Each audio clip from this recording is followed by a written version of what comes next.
Any of you ever been to a show, maybe a magic show or a comedy show, a show of any kind where the person up front just calls out and says, "I need a volunteer from the crowd"? Anybody?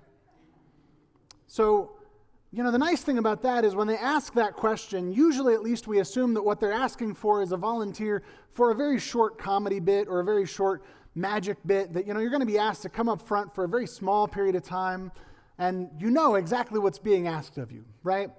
I need you to come on tour with me now for the rest of my tour. You would be shocked, right? That's kind of what's happening in today's scripture as Jesus is talking about what it costs for the disciples to come and follow him. The cost of discipleship, that sometimes people volunteer easily to become disciples thinking it's just this momentary thing like, yeah, I would totally love to come to church a couple times, and not realizing what's actually being asked of them. Right? Sometimes what happens, though, is that Jesus says, hey, come and follow me, and we say that's a great idea, but we don't stop to ask, what is it really going to cost? Now, this isn't a stewardship sermon. I'm talking about what is it going to cost in terms of our hearts, our minds, our bodies, our souls. What does it cost to follow Jesus? But here's the good news.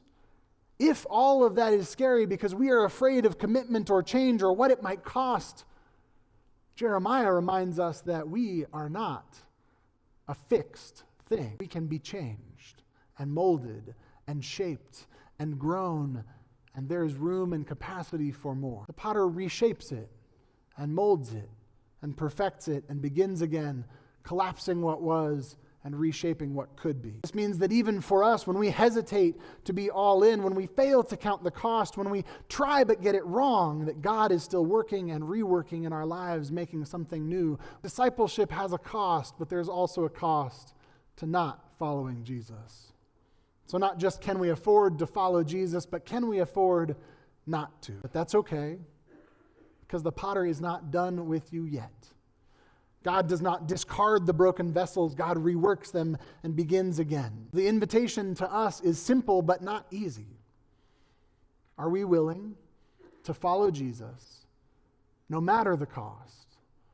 And are we willing to be shaped and reshaped again, knowing that we are not done yet and God is not done with us yet?